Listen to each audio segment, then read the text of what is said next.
পরমাকে শিক্ষা দিতে সকলের সামনে সুদীপাকে নিজের স্ত্রীর মর্যাদা দিল আদিত্য। হ্যাঁ বন্ধুরা, এমনটাই দেখতে পাবো আমরা অনুরাগের ছোঁয়া ধারাবাহিকের আগামী পর্বগুলোতে।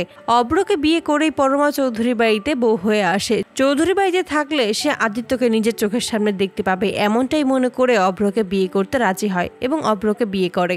অপরদিকে পরিস্থিতির চাপে পড়ে আদিত্য সুদীপাকে বিয়ে করতে বাধ্য হয়। বিয়ে করেই সুদীপাকে নিয়ে চৌধুরী বাড়িতে ফিরে আসে। অব্র ও পরমাকে বরণ করে ভিতরে নেওয়ার পরেই হঠাৎ করে সকলে দেখতে পায় আদিত্য ও সুদীপা সেখানে দাঁড়িয়ে আছে। সকলেই আদিত্যর পাশে সুদীপাকে দেখে চমকে যায়। পরমা অবাক হয়ে ভাবে যে আদিত্যর পাশে মেয়েটা আসলে কে। বড়মা ছুটে আসে আদিত্যর কাছে আর জিজ্ঞেস করে সুদীপার কথা। তখনই আদিত্য জানায় সে সুদীপাকে বিয়ে করেছে, সুদীপা তার স্ত্রী।